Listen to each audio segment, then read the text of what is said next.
that we would get the document. They would provide the document before the meeting to the Ukrainian party, to the Ukrainian side. And it is very important, Mr. Donald Trump personally said that if you provide it, as he said, it should be doable. That's his own words, doable. The deliverables should be doable. And we wanted it to be delivered before the meeting for obvious reasons. In my opinion, and my opinion coincides after perusal of this document, we understand why they failed to provide it before the meeting, because they understood it was an ultimatum, and neither the Ukrainian side nor anyone at all. This is an ultimatum. This is not a memorandum of any kind of understanding. MOU is supposed to be bilateral, not unilateral, or somebody just claiming and presenting demands. So we cannot call it a memorandum. This is an ultimatum of the Russian side imposed on our side, right? Well, in our opinion, my personal view is that they failed to provide it because they did not want it to go public, because Ukraine would have been in a position not to come to the meeting, not because we don't want to, but that would make the meeting pointless, would have made, and you know, they, it's like cheating, you know. Cheating,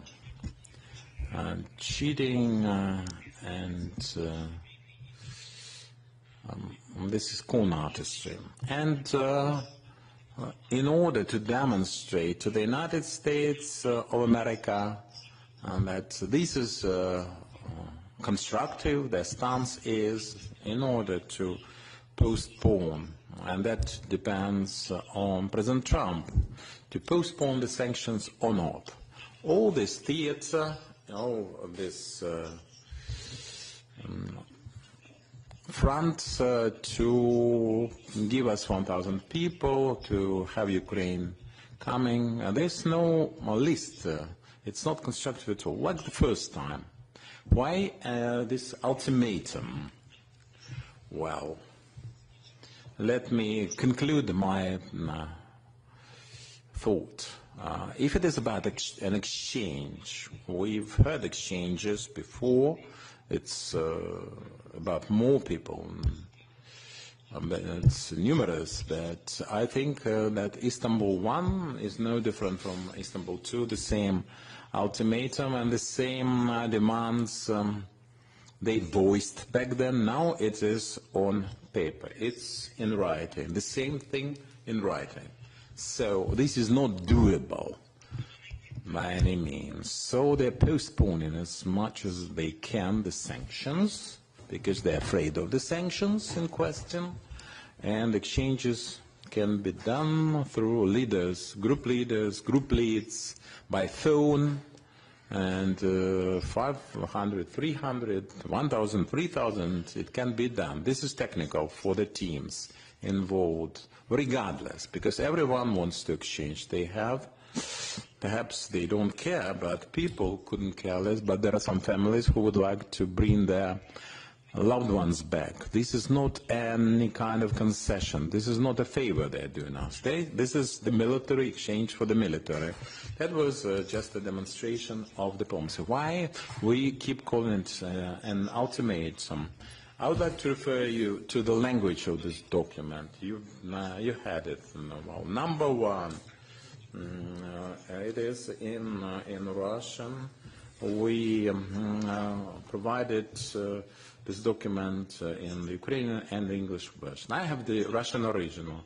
International recognition of the Crimea, Luhansk, Donetsk, People's Republic of Zaporizhia, and Kherson Oblast, and withdrawal of the armed forces from the said regions and recognition of them as part of the Russia. This is really an ultimatum. This is against the UN Charter, clearly. It's against any kind of reason and Constitution of Ukraine to boot.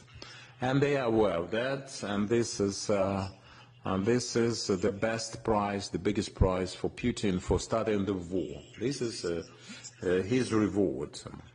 And Putin said to Trump that promised to make it doable, but this is not doable. Even they want it, it's a wish list, but this is not doable by any means. Now the second point is Ukraine's neutrality.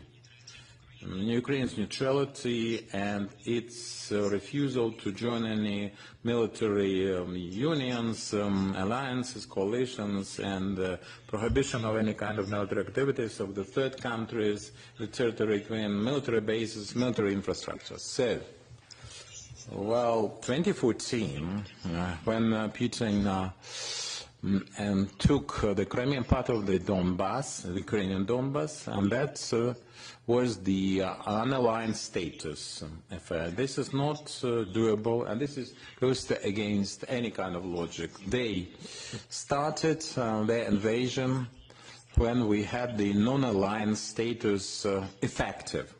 Nothing to discuss. So he wants this to use, by all means, to use occupation of our country. Now about NATO. Why? Well, we presented a document for discussion. It says that it is in the Constitution. This is the issue. It depends on the allies. It depends on all NATO members. That's their goodwill, whether to engage. And they need unity for that, as we know, to invite Ukraine to join NATO, and by the by, not to invite us, to refuse to. They need unity to turn us down. This issue can be raised, but to see no future for Ukraine in the alliance, they need unanimous voting in favor of this option. This is very important, mind you. Now, the third point, the third item, so refusal to conclude any international agreements. This is just cutting on our sovereignty. Any kind of state, Ukraine is not an exception, it's a sovereign state. And this is violation on Vienna Convention on the right of 1969, the right to conclude the international agreements. The document was drafted and prepared of the low-level functionaries, and the team from the Russian side participating in this dialogue with Ukraine is not of the right level.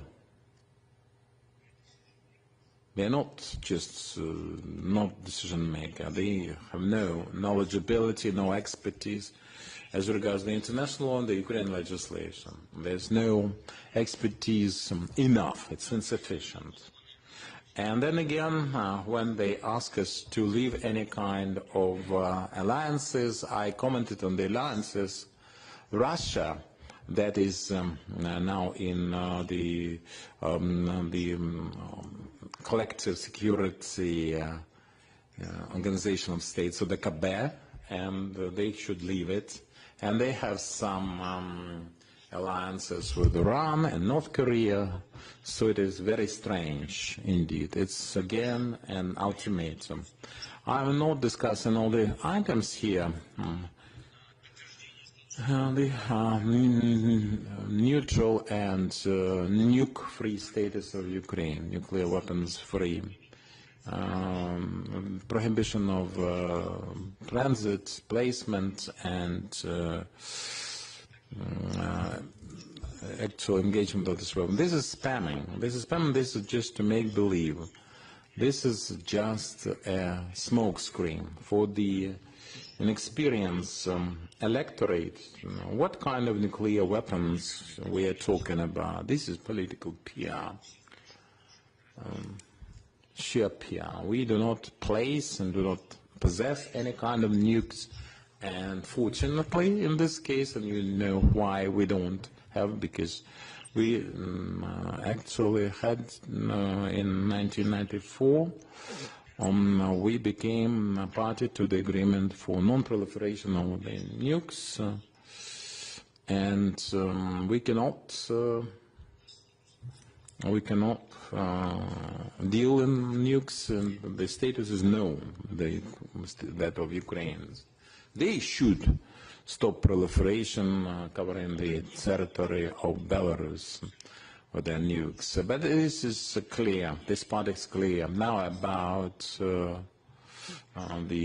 armed forces of Ukraine, and our some kind of formations, military, and disbanding of the nationalist formations and the private military companies. We have no private military companies to speak of in the Ukrainian armed forces. Azov is the National Guard, part of the National Guard. And if they discuss private armies, we have no private armies, we cannot have them. It is not allowed by the legislation, but that gives me some feed for thoughts. And they have the Wagner-like groups, and they recognize that they have such private military companies operating Wagner notoriously, but now they recognize that they have them. And I'm not discussing all the items, specifically the Russian language. We have the official language, it's Ukrainian, and they stay concerned with the Russian-speaking population. It looks very strange because they have destroyed and keep destroying en masse the regions where the majority of people used to speak Russian or Russian and Ukrainian in parallel. So this and bloody ultimatum, and that is what I see here, concluding. They are prepared for the exchange because they need the exchanges. We are prepared to exchange, but we cannot continue any diplomatic contacts at the level that is not decision-making at all. I think is pointless. It's my opinion. In my view, the exchanges are ongoing and should be ongoing.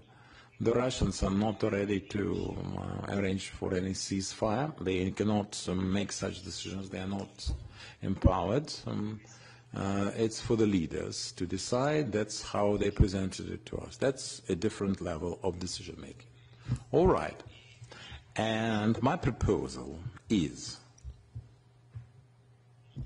we suggest, and I think our partners can support us there, we suggest to the Russians to have ceasefire before the leaders' meeting, till the time of the leaders' meeting.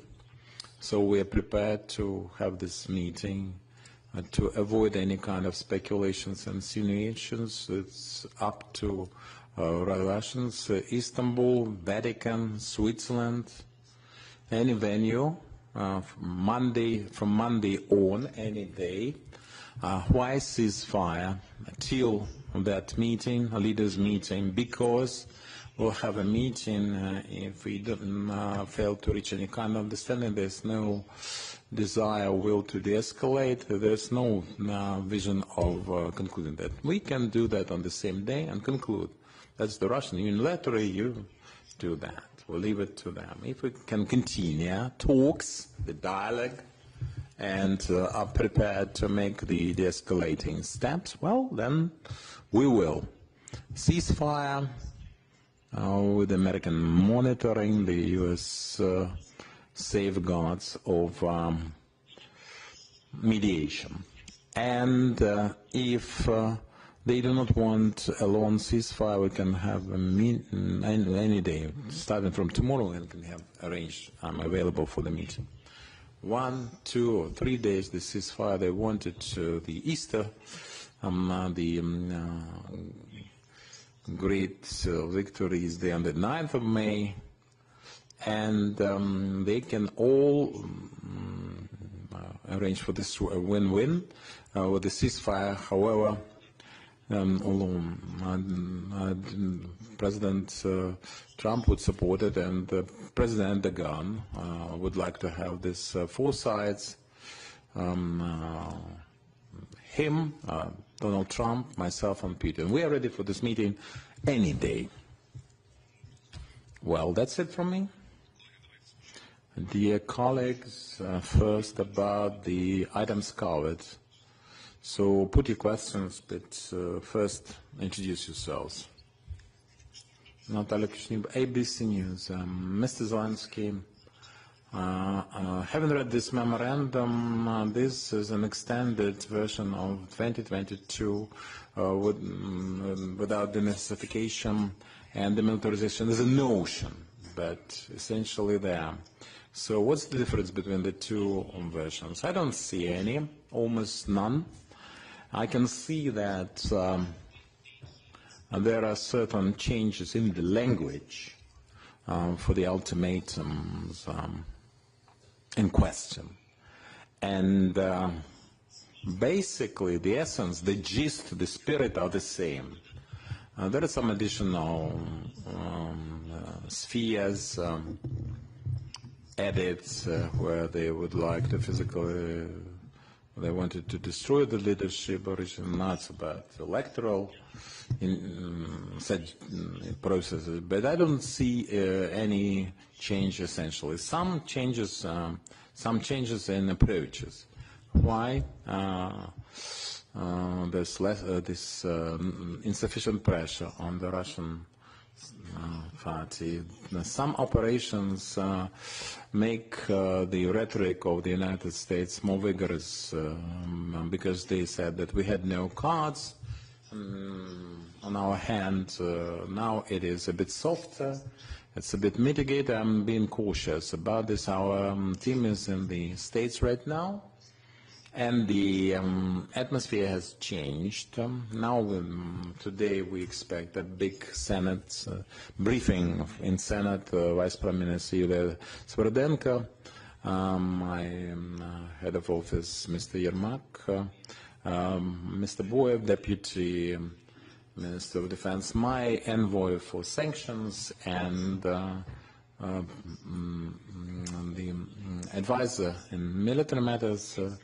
All sanctions, children abducted, the battlefield situation, special ops, it's all included, it's all in one package being presented to the Senate, and we hope that the Senate will commit themselves to the sanctions and actually engage them. It was all caused by the Russian aggression in the first place. There was a certain mitigation on the U.S. part for the conditions, and the American side said originally that without ceasefire, without agreement to have the ceasefire, the sanctions would be employed. We have demonstrated, we are ready, the Russians have demonstrated that they are not ready for any ceasefire. And they demonstrate that vocally. It's not in the winds, it's not behind any kind of curtains or closed doors. It's open, it's in the open, and we insist on sanctions and all asking for it very insistently. You comment on the memorandum. And this is just a make-believe. This is not this is a more smoke screen, and the Russians speak to that effect. In your opinion, why our partners, the U.S. partners, fail or seemingly fail to understand that? I think some of them do understand. Some of them don't. Well, I think the Americans are intelligent people. Some of them are just not willing, in particular, to notice certain things. Some of them are prepared and quite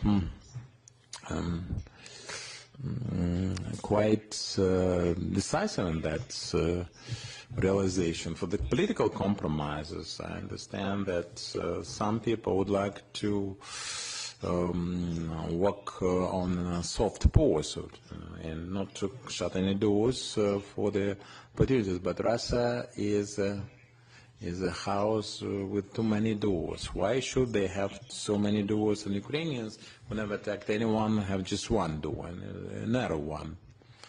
Well, and we would like to for everyone to see, well, the more and more people in the United States, I mean the leadership, more and more people can see what Russians really want. They want to keep procrastinating, postponing with the make-believe diplomacy without any serious solutions and decisions, just to postpone the sanctions, suspend the sanctions, and keep advancing, occupying the Ukrainian territories. That's what they want. Yes, please. BBS. Volodymyr Zelenskiy, the BBS News. President, you mentioned that your team is now in Washington, D.C. They've had some meetings with Mr. Rubio, Mr. Kellogg, Witkoff, senators today. They're making a big briefing. But we understand that the Senate, they're already 80% ready and have enough votes to impose the sanction, but there's no political will on the part of the President Trump. So how can this briefing actually help this situation? Perhaps you are in contact with the President for the sanctions to be promoted and supported. And you said that you suggest ceasefire with U.S. monitoring and mediation. Can you elaborate on that?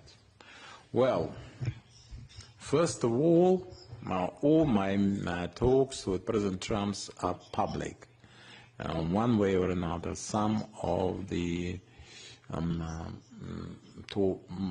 meetings are not public in certain aspects and certain points, but we are always meeting openly. Now talking about the other levels of U.S. management, let's say. Some of the discussions are not public. There are plenty of them, quite enough, and they all are supposed to bear fruit before they are made public. This is my second point. About the sanctions, we understand that the Senate is ready for that, and we heard yesterday not just the senators, but Congress people and the Speaker, Mike Johnson. I had no meeting with him, but that's his stand, his position, and I'm happy to see that. But the President Trump is supposed to be ready. And his latest signals were about giving them another chance, the Russians another chance. But for us it's important that the Russians promised him to deliver a doable document. It is not doable. It's not my political will, my political agenda, which is a very important point in its world. I'm not difficult. I'm not easy, but there's the legislation I cannot actually bend. This is not about advocacy. This is not an advocacy campaign or lobbyism. This is the international law, the Constitution of Ukraine. So we have what we have. We have this legislative foundation. That's why it is important for us to be consistent in our steps, all of us. I am in favor on consistency suggested by the U.S. side. Ceasefire or sanctions. That's the dilemma.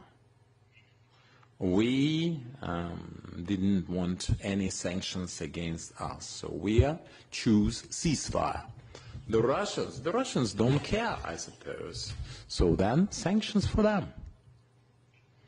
And your second point, the ceasefire that you offer, it should be with the U.S. monitoring mediation. Well, in any case, if we decide upon ceasefire, and the main point is who is to guarantee, who is the guarantor who is the mediator in order to say that this side violated, that side violated. So it's for violation of ceasefire that then get sanctions. And in Istanbul 1, Istanbul 2, we discussed that the US can monitor this and mitigate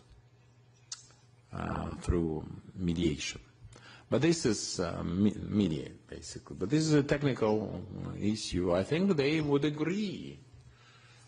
Technically speaking, they are the only ones who are in position, who are capable of delivering there. And that's why the leaders should meet in that form. That's my opinion, anyway. I think that we have to demonstrate this will to have a ceasefire. This is a good idea. Till the meeting. And at the meeting, we'll discuss the monitoring format, because there are certain things which are technically well monitored regardless of the parties' stances. Of course, the range of weapons can be controlled. The missiles not flying, the UAVs not flying, no warships, no attacks against seaports. This is technically easy to control. The battlefield is different. It's more difficult, and we need some technical mediation for the battlefield, monitoring for fairness, for avoiding any kind of accusations coming from any side. Any of the two. We can control the drones on the battlefield, but they will say that they violate, they would say that we violate, it's our word against theirs. That's why we need a mediator, but to demonstrate the will. Now we can do that before the leaders' meeting, and the Russians cannot argue against that, because they have done this, they've been there twice, unilaterally, though they kept attacking, but that was their unilateral announcement, and they wouldn't say that it was impossible without the US partners. So we have to first understand that they are prepared to conclude this war. They have the will, and present a way. So we think that we should cease fire before the leaders' meeting, unconditionally, because we are ready. Tomorrow, Istanbul, Switzerland, Vatican, tomorrow, day after tomorrow, at the end of the week, at the beginning of the week, any day, we are open, but people should understand that the peoples, the European nations, Ukraine, and all the world, we have the chance for the world, for peace, and the parties have arranged a temporary ceasefire before the meeting. That's the proposal. That's the precedent, basically. And we could do without it if people in Istanbul on the Russian side are constructed. But they are not. Suspilne, public broadcaster, about the memorandum, are there any items that Ukraine can consider as a draft? And you said that that memorandum, should we, had we received it earlier, we wouldn't have had to go. Well, the Ukrainian side said there's nothing on the table. This is the ultimatum. But otherwise, there's no proposal for the escalation. So my question is this. If you have meetings for the delegations, does it mean that Istanbul 3 will never ensue? If we want to be substantive, I describe the format, not the ultimatum we have on the table. It's not about the items in this document. It's not just about some items that we disagree with. I can go one by one through the list. It's not about some of them being doable. The whole spirit of this document is that of an ultimatum. We have to change the spirit, and then we can do it differently with some aspects about people, about territories, about the escalation, ceasefire, and so forth. But if you don't want to do it, you produce this language. Well, if you want to be liked by the very radical part of your society, I'm talking about the Russians, of course. If you want to be liked by them, give them this kind of language, and then promulgate it through TASS or whatever agency. But I'm not sure whether that can satisfy the radicals in the Russian society. They just want to destroy all Ukrainians with the nukes and then get to Europe. They are open, that children, you heard them talking about the children. I cannot even quote them. The European women, that's their position. About territories, it's their position. Ukraine, that's their stance. Will go till Berlin. Well, you know this narrative. It's sad to see it, to see that kind of approach. Another short question about the land force commander. Have you identified the candidate? No, not yet. New York Times. Thanks. I just want to be clear. You're proposing today that you have a ceasefire and then a leaders meeting, but I assume you would take a leaders meeting without a ceasefire. And then, just real briefly, you know, you've laid out here how far apart you are. What makes you think at a leaders meeting anything would be different?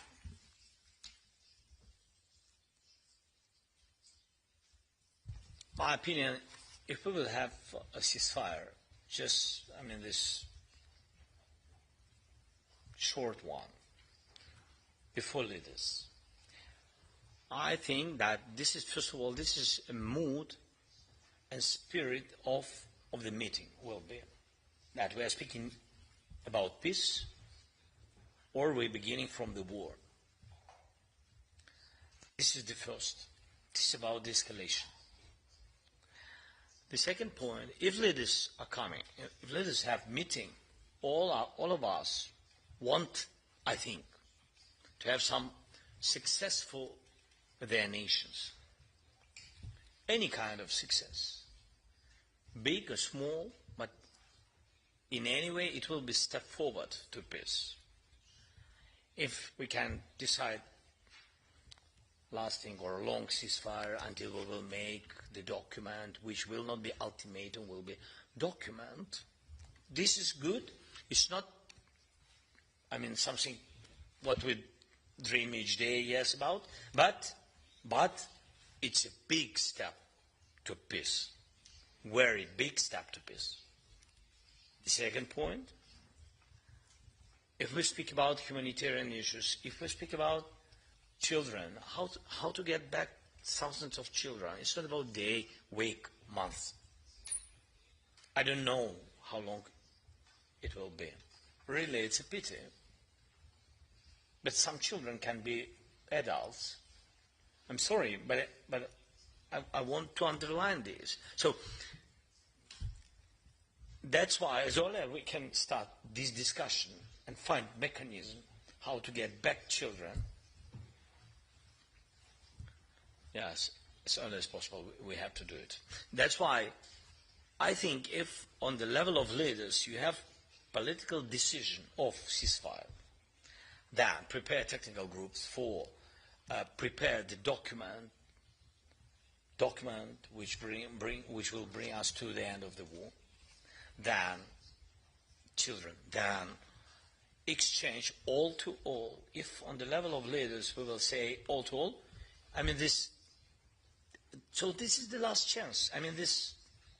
Nobody else will decide, and nobody can say I need consultations with other guys or something. No, on the level of leader we decide. It's mean that we can have some success, even some success, and I think this is possible. Of course, if United States will stay strong, and if Russia will be ready for some steps to peace. I'm not, because they are not ready for peace. I think so. But I shared it in September with President Trump He's not yet president-elected, but I shared with him, I think that Putin personally doesn't want any kind of peace, only ultimatum and only full occupation of Ukraine, Belarus, Moldova,